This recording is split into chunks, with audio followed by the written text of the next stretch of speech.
This is an Eye on Annapolis bonus podcast. Well, joining us on the phone today is Arundel County Executive Steuart Pittman, calling from his bunker on, somewhere. But had a rough couple days, haven't you, County Executive? Yeah. I mean, you could say it's been a rough 9 months, but the last couple days have been sort of like a roller coaster. Well, really nothing good in the last couple of days, other than the swearing in of our new police chief this morning. That was the real high point. You know, I did want to talk a little bit about policing a little bit later, but I will say that as soon as you made that announcement, there were several other former high-ranking police people in the Anne Arundel County Department that texted me, emailed me, direct messaged me, and said, "This is a great choice."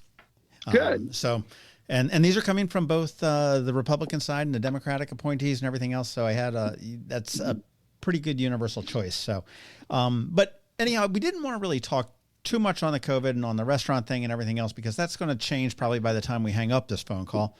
You're approaching 2 years now in office. You were elected 2 years ago. You were elected a little bit more than 2 years ago, sworn in about 2 years ago.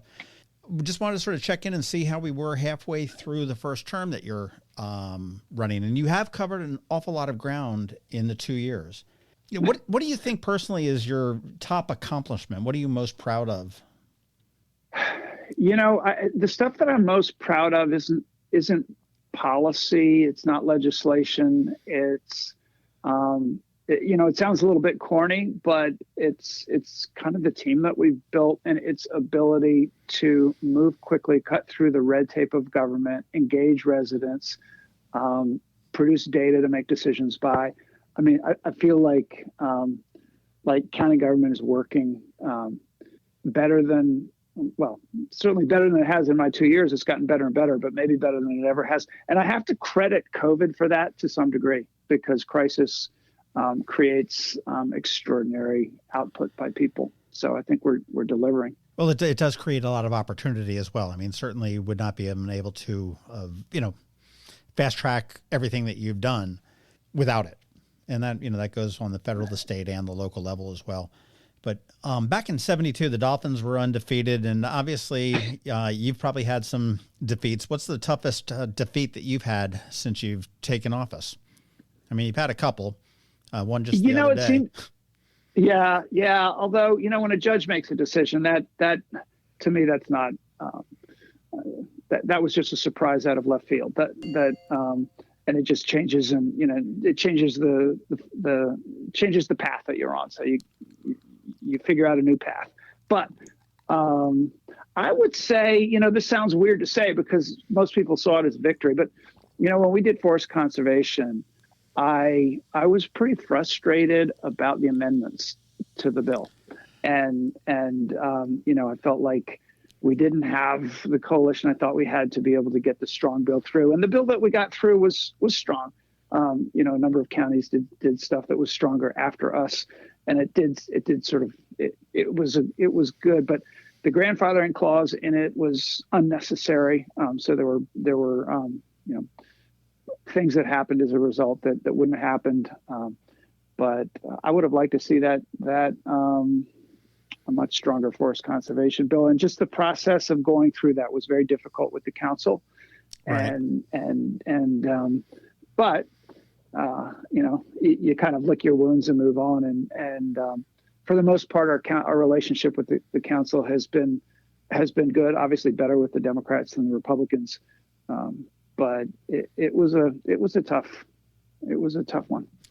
I'll tell you, I'm pretty sure that you did not have any prior political experience. I mean, you ran in political circles. Your father was an undersecretary or a deputy secretary of defense, I think, was it way back when, yeah. Right? Yeah. So obviously you weren't a stranger to politics, but this is your first elected office, correct? Correct. What was your biggest surprise after they gave you the key to the Arundel Center? One of the things that as an outsider coming in surprised me was that folks in government work harder than I thought, especially the ones at the top that are in running departments. I've been really surprised that they're kind of 24/7, always working, or at least always available, always responding to emails, always responding to calls at all weird hours, and they're they're really creative, thoughtful, and know their stuff. It's not as bad as an institution as many of us on the outside think. Right. Well, I'll tell you, we just did a podcast with Chris Phipps from your Director of Public Works, and you're absolutely right. I mean, he is always on. Yeah, he's a superstar. Yeah. And he knows, he's just an encyclopedia of knowledge too. So I guess that was a surprise. I didn't know what it was going to be like. I mean, you come into something new, and so I didn't have a lot of preconceived notions. So it's been a learning curve, steep, and I feel like I get better and better at it as I go, as I understand more things. But had good people, and that really getting the right people around you is everything. So yeah, I mean, I think Newness actually adds something to leadership as well. Personally, I think that two of the best questions are why and why not. Why do we do things this way, and why don't we do it some other way? So it's that it's probably an asset that you came in with a fresh, naive set of eyes that came in there. And I don't imagine it's easy being pulled in so many different directions. I mean, you look at the council that's doing it, you look at the different department heads. I mean, certainly when you come down to budget time, and then us minions out here, the folks that are your constituents, that you're actually the 575,000 bosses that you have are all pulling you in 19 different ways. How do you deal with that? Was that tough to deal with, or? Well, part of it is trusting staff. And I've had trouble with that. I kind of want to have my finger in every pie, and I also like to write my own stuff. So that's kind of takes extra time as well. But it's exciting that way too. I've always been kind of better on coming up with ideas and plans than I have been following through on them. So It's great where there's somebody to follow through on things, and I get to be creative all day long and talk to people and hear their ideas, and so it's constantly juggling. But as long as there are people to follow through on stuff who are reliable, then it works. So I get consulted a lot. I get to. But experience does help as well, where you understand the issues better and better over time. You understand what the departments really do. You understand how the budget works, and that takes time. And all the players out there in the community, the allies, the opposition, everything. You get better and better as you go. True. True. Yeah. Well, I want to talk a little bit about the police department, and you guys. And I mentioned earlier that you have a stellar selection of Chief Amal Awad. Did I pronounce that right? Amal Awad? Awad. Awad. It's I've had so much trouble with this too. Amal Awad. Okay, you need to stop this. You've got Colin Arman, which has taken me 2 years to figure out. I know. It took me a while too. Actually, the way the chief said to remember it is imagine that she's punched you in the stomach and you go, Awad. Ow, ow. Okay. It's more ow than ow. Okay, I'm glad that she has a sense of humor on that. But, Anne Arundel County in general has been very fortunate not to have been in the news like some of the other jurisdictions across the country. I mean, we generally have a respectable police department. I mean, we have issues and everything else periodically, and we all know those. And you are well on your way to getting body cameras. You're well on your way to getting some sort of a review board in here. But what is your hopes for policing in Anne Arundel County? I mean, where do you think that we need to improve? I think that it is, and this is not the only department of government that's like this. I think we need to be more transparent, and they've done pretty well on engagement at some levels, community engagement. They've got their advisory boards and their PCRCs in every district, police community relations councils, and they're out in the community. I mean, they've done that. 21st century policing, that the Obama report, that this department really jumped in with both feet and implemented a lot of that community policing stuff. But when they do an investigation, and this is partly, it's partly state law, but But when they do an investigation, nobody can see what's going on because it's personnel records, and I understand that. But you hear about from other jurisdictions around the country when something happens, you know, the decisions get made quickly and how they're made. The bureaucracy sort of protects more than it needs to, I think. I think if people knew the way an investigation of an officer's actions actually took place, they would have much more trust in the department. But we're not allowed to talk about it. So it's all done under a veil. Right. And so that's I think there will be some changes in LEOBR, the Law Enforcement Officers Bill of Rights at the state level, that a lot of chiefs have been asking for some of those changes. And I think some of those changes will allow for some of the transparency. So that's a way that we can build trust. I wasn't a fan of civilian review boards at first, and it's taken me a while to come around. You know, I worried that we would have a group of residents that were sort of breaking the chain of command. It's got to be a top-down organization in policing. The discipline has got to be there, just like in a military organization.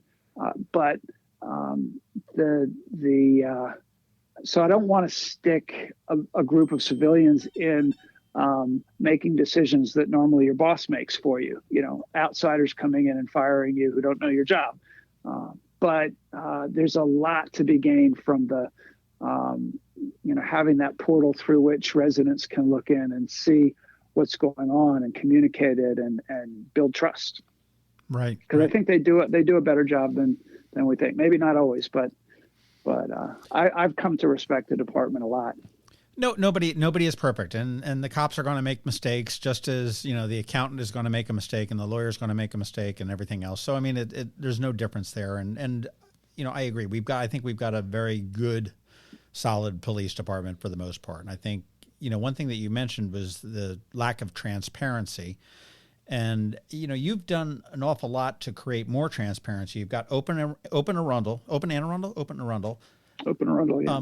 Which is a publicly accessible portal that you can go on to aacounty.org and access to really look at the report card for most departments to find out how well they're performing. How has that been received? It's not being used as much as it will be. So what happened is you know, we hired somebody to do it, and then a second person came on as a statistician, and they meet with the department heads and they ask them what metrics they should be judged by and start collecting the data. So the next round of it is going to be that we're going to be using that as we do our budgeting, and we're going to get more engaged in change. So those metrics will change. They'll evolve over time. And I'm hoping to integrate some of that into what we do with our budget town halls, and that will familiarize people with what's up there. I think we just have to keep using it for things that interest people, and they will start following it. But it's an incredibly important tool, and other jurisdictions have done this years ago, some better than others, and so we're a little bit in catch-up mode, and it does.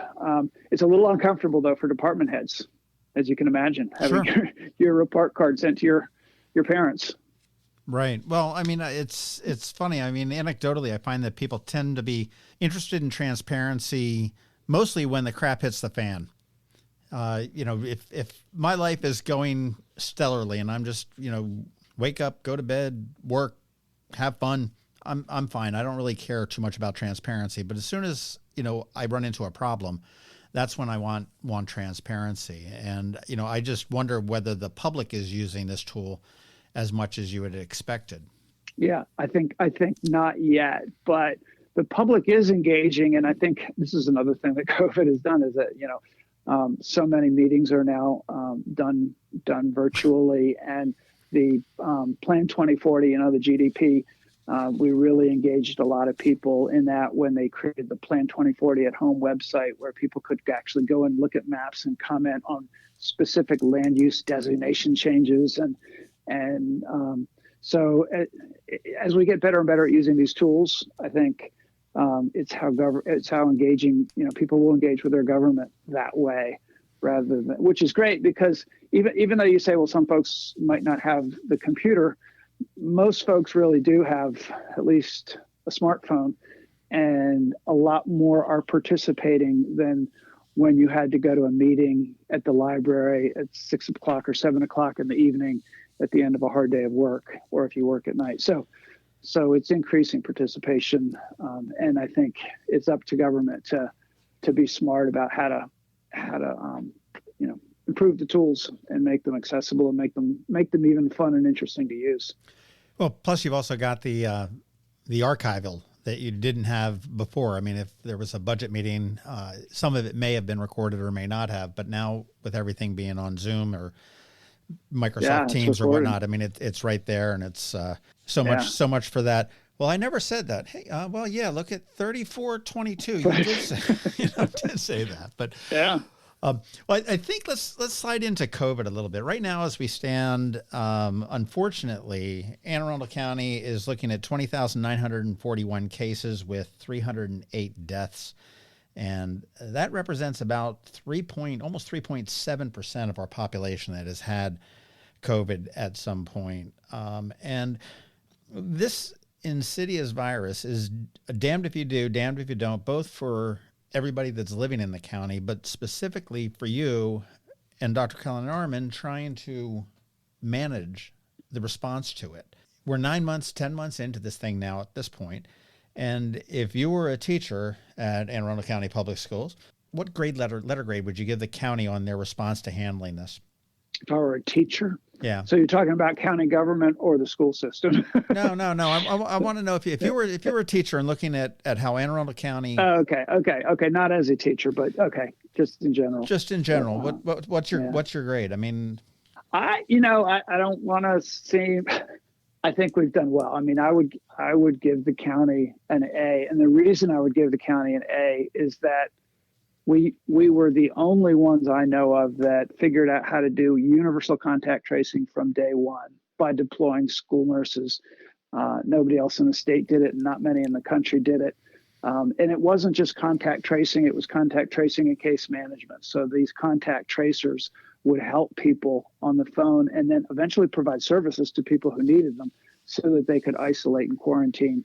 That was big. We were the first to do eviction prevention, and our eviction prevention program, everybody else in the state is looking at. And it's really complicated. It takes a lot of counseling. It's labor intensive, and we've done that very well. Our food distribution systems have been really amazing, thanks in part to volunteers, but also government. And go ahead and plug that 410-222 food. You got it. And in fact, that number is not only for food. It's actually they can send you anywhere for any need. Really, it's a central clearinghouse for all health and human service needs, including to the mental health warm line, eviction prevention, and water bill assistance and all the different programs. Right. What do you say to the local small businesses? They've got the shallow pockets. They're in good times. They're basically operating paycheck to paycheck or receivable to receivable.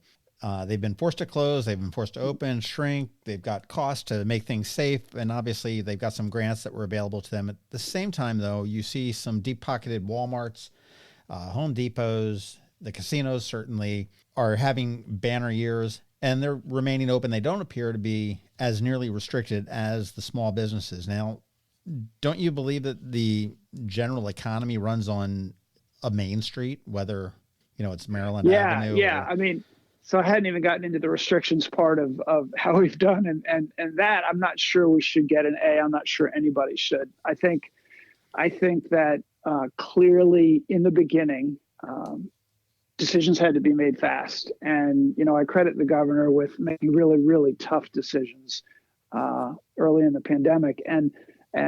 But one was, and he wasn't alone in doing this, the essential versus non-essential. And for the big box stores to be essential, but stores selling the same products on Main Street being closed, I mean, that was unfair. There's no question about that being unfair. But what happened was that, and a lot of things have been unfair throughout this pandemic, But what happened was that businesses eventually learned how to operate safely. And I think most retail is safe as long as it's not packed. So, there is some danger. I think there were situations, right before Thanksgiving when grocery stores were, probably had too many people in them, which is why the capacity numbers have been reduced so that we don't have them packed in. But they can sell as much stuff, I think, even with this 25% capacity right now, because you don't normally see a store packed with people. And it doesn't, people can line up outside.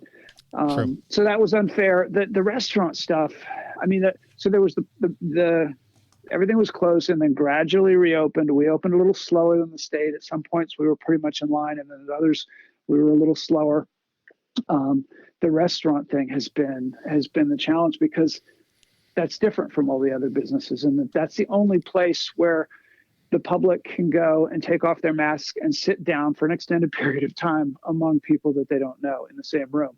And that's what all the public health people say is source of spread. And so there's lots of data that suggests that spread is happening in bars and restaurants.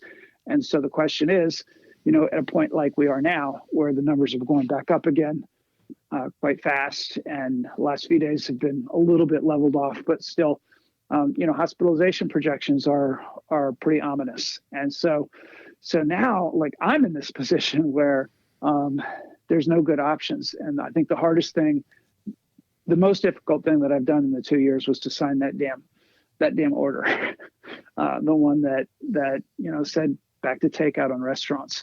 And of course, it's been challenged by the judge. And I've got to tell you, there's a part of me that I shouldn't, but I feel a little bit of relief that okay, he's taken it out of my hands, because I don't know if these projections are right. But what if they are? But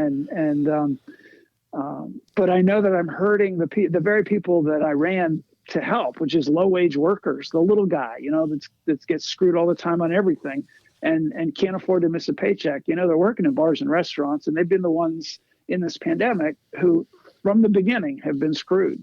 And so here I am making it even harder for them. And that is really, really hard. But when you weigh it against the prospect that somebody can't get into a hospital who needs to because the hospital's full, it's two bad choices. Well, what about and now I've not been up to the casino, but I know that they've got plastic dividers in between the players, and everybody's wearing masks, and you have eliminated food service, or that order did eliminate food service inside. Yep. But how do they gamble when they're handling chips back and forth and whatnot? And you said, and I realize that the casinos contribute an awful lot to the county coffers, but that's one thing that I hear from small businesses all the time. It's like, hey, why do they get to operate? Yeah. Well, they got pushed down to 25%. So a lot of things are at 25%. And right now, including restaurants. So in the casino, people are wearing masks. In addition to the wearing masks, they're seated separate from each other with plexiglass between. I actually can't answer the question on the chips and cards. I've been told that they have some pretty impressive protocols in place. So I would assume that they're not passing those things between people and sharing their germs that way. But I do have to say that when we were considering these changes, I was in touch with other county executives, and in particular the ones where the Horseshoe and National Harbor, the one in National Harbor in Prince George's. And so we talked to each other because there was a question: do they get closed down? Do they stay at 50, or do they go to 25? And we agreed to 25. We didn't want to create a competitive advantage or disadvantage for any of the casinos. We wanted to cooperate among the three. Well, that what blows my mind, though, is that I just saw the numbers for October for Maryland Live Casino, and compared to October of 2019, they're up 4%. Incredible, isn't it? And I'm like, okay, so your capacity is down 20. You're down at that point 50%. And your restaurants and bars aren't really fully open. Your shopping is not open yet. You're 4% above. I was like, How's that possible? Maybe we've got a gambling problem here in the county. I don't. Well, maybe COVID has caused people to gamble. I don't know, but it is interesting. You can reduce capacity and still have people coming through and make money, and that's true in the stores as well. And so, but the capacity reductions are useful because fewer people are in there at once, and you don't have the crowd all at once breathing all over each other. Obviously the flavor of the year seems to be COVID-19, but 2019, we were very focused on the opioid crisis. And actually that seems to be getting, I don't want to say out of control, but it's certainly getting to be a larger problem in 2020 than it was in 2019. What are we looking to do between you and the health department to regain some control here on that? Because you're hearing about the overdoses are up, the deaths are up, and it's not unique to Anne Arundel County by any means. It's, something that we're seeing nationally as well as statewide. But have we lost sight of that because of COVID, or how are we going to regain our footing there? Yeah, no, we have not. The people who work on that are still working on that, and 19 was better than 18, and 20 is somewhere in between. But so it is worse, and we're not surprised that it's worse given the stresses that people are under, and how sometimes people will return to addiction and addictive behavior under stress, and so. The opioid intervention team that existed earlier in the opioid crisis, we reconvened that and actually staffed it for the first time. So we have one staff person in the health department doing the opioid intervention team and the gun violence intervention team. They're both interagency cooperative efforts between police and other agencies. The funding kind of slowed down there, but it looks like we've got additional funding that will be forthcoming. There was $50 million that the state of Maryland got from the feds that kind of sat there, and now it's moving. It's moving again, so that'll help. And I've been trying to get a better handle on as there have been a lot of organizations that have sort of stepped up to get the funding that's been available for the opioids and provide services. Some of them are great, and some of them aren't so great. And trying to get a better sense of what we need more of and what we have enough of. So we have the potential to expand treatment services, some kinds of treatment services. One of the great things we've done is really expanded access to the medication-assisted treatment, the buprenorphine, and made it easier for people to get that. They have to get counseling as well, but in the past, it was really difficult to get a doctor to prescribe your buprenorphine, and the health department has done a good job of facilitating that. The mobile unit we got that can drive around and go to underserved areas was only operating for 2 days. We're going to be able to get that going once COVID is over and we can use it again for at least 4 days, if not 5. So we haven't taken our eye off of it, but COVID has made it more difficult, certainly in our treatment centers, to serve people, and because they're congregate sites.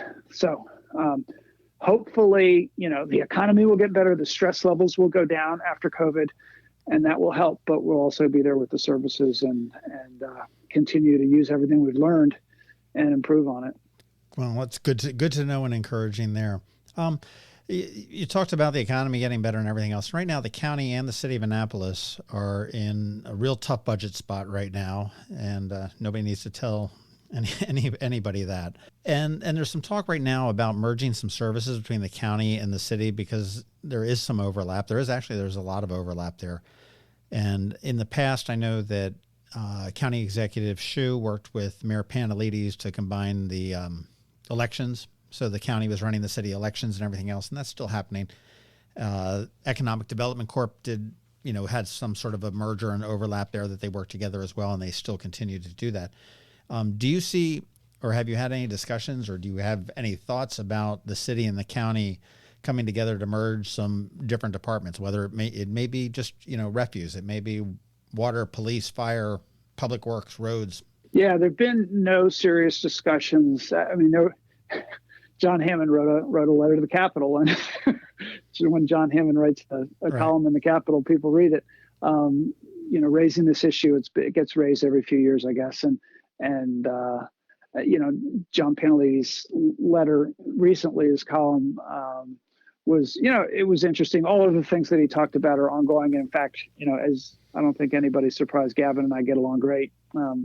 And with Chris Trumbauer on my staff, okay, I think my earpods, I'm going to switch over here. My earpods are warned me that their battery is to run out. I think I lost them.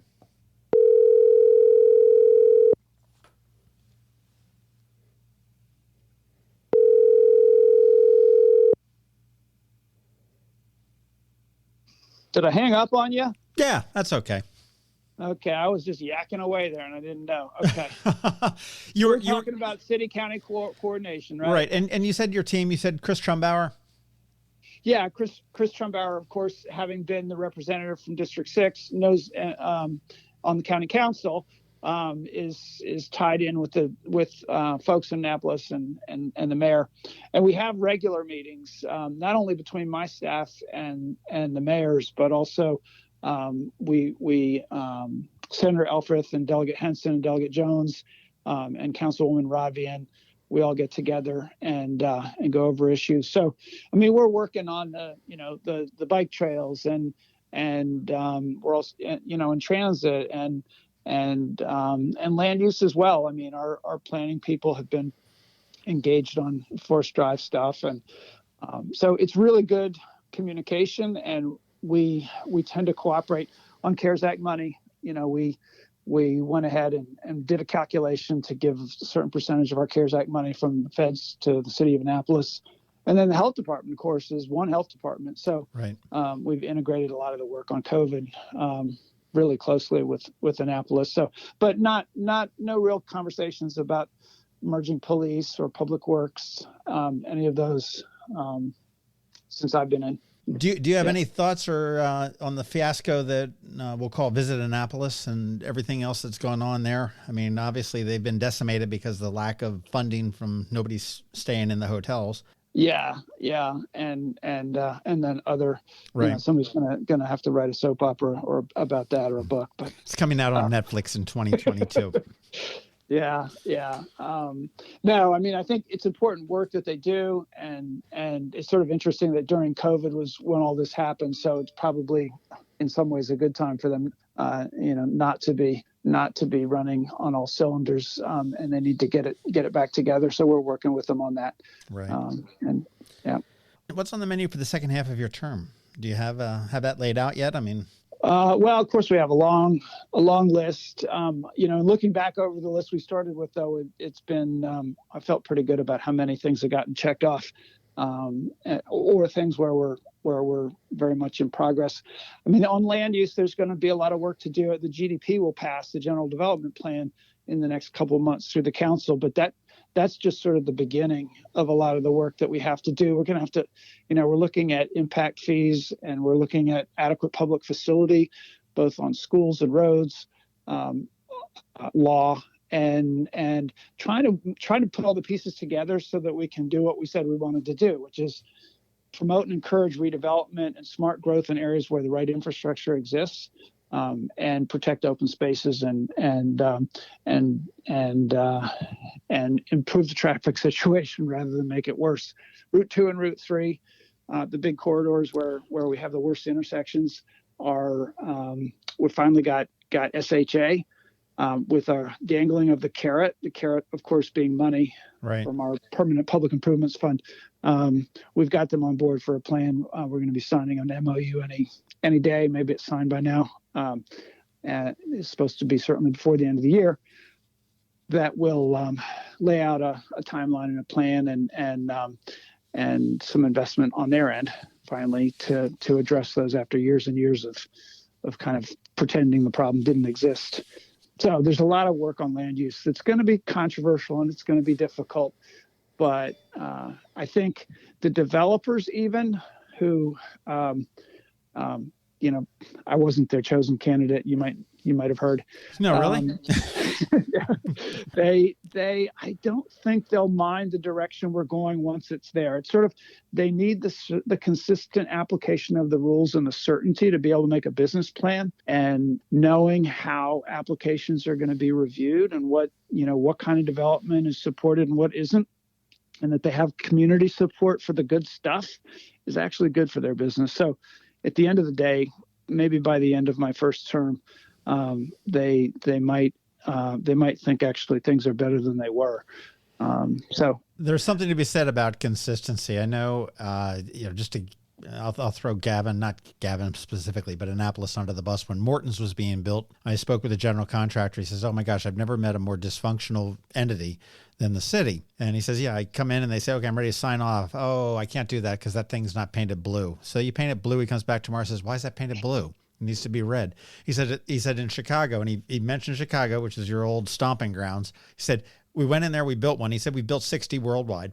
And he said, "You went in and at the end of the day, you knew that you had to leave a brown paper bag filled with cash, nothing lower than a 20, and you would get signed off on." It was just, you knew that this was the rules that you had to play with. Yeah. And that's what it was. And he said that, if they were to turn around and say, you need to do A, B, C, D, E, F, G, H, I, J, K, L, and do it twice, it's not a problem as long as we know what it is. But it gets to be a problem when you turn around and it's like, oh, I'm going to change the rules mid thing. And I agree with that. And I think that, you're probably spot on with your thought process there.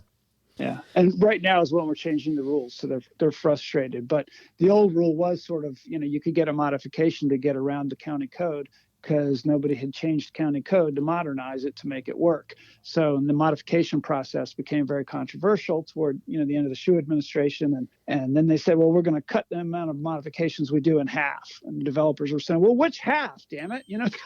Tell us what's going to be allowed. And so we're still working through that. Well, you were elected back in 2018, if my math is right, and I didn't have them count on my fingers, but I think that's right. And you got a big boost from the guy that currently occupies 1600 Pennsylvania Avenue on that. Now, Anne Arundel County is, I would really think, a pretty solidly purple county, but so I don't think that there is automatically, like the city of Annapolis. I mean, Mike Panelides, when he was elected, that was sort of an anomaly, and I don't think that you were an anomaly, and nor do I think County Executive Steuart winning would have been an anomaly either. There's a good amount of independent voters. There's about 25% of the voters are independent, and you're probably going to need to wrangle them to win a second term on this, depending on who runs against you. I mean, how are you going to capture them? Well, I might even need some Republicans. I mean, I still see a few of those Republicans for Pittman bumper stickers. I don't know if they're still Republicans, but maybe some of them are independents now. But no, I hate party boundaries and boxes, and people always try to put you in a box if they're political people, and you're here and you're a leftist or you're a progressive or you're a moderate or you're a whatever the box is that they draw, and the issues just don't fit into the box necessarily. And people will say that I'm very progressive, maybe because of some of the things I've done. Philosophically, I'm actually very pro-business, and the regulations that don't have any public benefit just need to go. And so, going into government and knocking a few heads, one of the things about Matt Power, our CAO now, is he's not afraid to do that. He's very good at sort of seeing where things are, where there's red tape and it needs to change, and regulations that make no sense. And so, and it makes things work better. And then, the market is a wonderful tool, but so is government. So it's, I don't know. I think in Anne Arundel County, environment and land use issues are not partisan. The forest conservation bill, the polling had 80% support for the original strong bill from both Democrats, Republicans. In fact, Republicans had slightly higher than Democrats for it. And so that's probably the sweet spot, the place where the middle can be attracted politically. And I feel like we're delivering in those areas pretty well. So I think we'll do well with independence, I hope. Well, you'll also be probably getting that campaign underway probably sometime toward the end of next year, I would imagine, getting that into place and everything else. What about if you lose? What's it look like for you if you end up only serving one term, what are your plans? Would you still stay involved? Would you ride off into the sunset? Well, I was actually making a living training horses for decades there, and a couple of decades, and I don't see myself going back to that. It's really, really hard work running a horse business, and I took out loans, I built a barn, and sort of set this thing up, and now I find myself really not likely to go back to that. We've rented the facility to somebody else who runs an operation. So shoveling horse manure is not in my future, I hope. Come on, that's what you did at the first military bowl, for crying out loud. That's true. That was a highlight. It was, yeah. But I will definitely, absolutely work from the outside if I'm not on the inside. And, I created this C4 just recently called Future Matters. And to be honest, it was in the back of my mind that this could be something that I could grow, and it could become my new job if I'm not in office, and to do advocacy work and organizing, good old community organizing that I used to do, and bring people together for policy discussions, and I do care a lot about these issues, and so that's probably in my future. Personally, how's your family? And you've got twin boys and a wife and whatnot, dealt with you being county executive. I would say normally in not COVID times, you'd be on the go a lot. And it's quite a shift from being a horse farmer. But everybody says, "Oh, you work so hard," and worry about me. Not everybody. Some people want me to, Yeah, I read Facebook too. Okay. Yeah. So no, but one of the things about the fact that county offices, we're encouraging people to work from home if they can in county offices. And so most of our staff has been working from home. We've been going in some, I do go in some, and I do go to some events, but there aren't big group events. So there are far fewer personal events, especially now it's even declined. So everything's on Zoom, and I'm up here in the guest room of my house, as far away as I can get from the kids, and set up a card table with a computer on it, and just accomplish way more meetings than in the past. I don't have to go around and shake hands and make small talk to people at cocktail parties, that you have to do when you're county executive. Not that I don't love that, but I'd really much rather be actually doing the work. And so, and engaging with people through, Zoom town halls, you sort of see how much of that sort of thing we're doing is a great way to govern and to stay connected. And at the same time, if I have 5 minutes, I go downstairs, I grab a cup of coffee. My wife is there, my kids are there. It's like I'm closer to home, and no time on the road. So I'm really not complaining about it. It's really an efficient way to work. Good. Public figures take a beating online, and that's the downside, certainly, of social media, and that everybody has a voice, and as a public figure, you really can't silence them. You can. Governor Hogan tried that, I think, early on in his first term, and it was like, you just got to let them go. I think direct threats and cursing you can ixnay, but beyond that, I can call you whatever I want to call you, and you just got to sit there and take it. You're a grown adult. You can take it. Your wife is a grown adult. She can take it. Is your wife and kids and family dealing okay with the criticism on this? Are they even exposed? Do they know about it? So my boys are 11, and they're pretty oblivious. They hear some things, but they we talk politics around the house. So, but I don't think it bothers. They're not being affected in a negative way. My wife, however, is sensitive and is a very kind person and doesn't like being yelled at. Imagine that. Some people have gotten her contact information, and it's been disturbing when she gets angry messages. So she's avoiding Facebook and trying not to read comments. So She didn't like it. She doesn't. She's not happy about the just the conflict of COVID, the division, the divisiveness, and COVID plus a national election that was very divisive, and she doesn't. She's like a lot of people. She cares a lot about the issues, and she follows politics, but she doesn't like politics, if that makes sense. Yeah, no, it does. I mean, I was talking to a friend this morning, and I said that I've lost a friendship that I really valued an awful lot over politics, and we never were eye to eye on politics. And I nothing out of the bag here. I mean, I'm registered as a Republican, but I'll vote whichever way I think the best way to vote is. And he was also a Republican, but he went way, way, way to the right. And I mean, he was the conspiracy thing and everything else. Mm-hmm. And just because I didn't agree with him, we've ruined a beautiful friendship. And I'm like thinking, this is like me saying, hey, I like women with blonde hair. And somebody else saying, hey, well, I like women with brown hair. And losing your friendship over something stupid like that. Yeah. We can turn around and say, hey, let's just not talk politics. But, hey, how about the Orioles? That's, I mean, yeah, it's frustrating and it's very sad. So I empathize certainly with your wife and anybody that's listening. If you're one of the jackasses that are doing this, stop it. Yeah. So yeah, it is painful when that happens, and I've had some of that as well. And I don't want to say you deserve it, but I mean that's part of what you signed up for too. I mean, you've got the criticism. I mean, you are the figurehead for the county. You've got. I can take it from strangers. That's fine.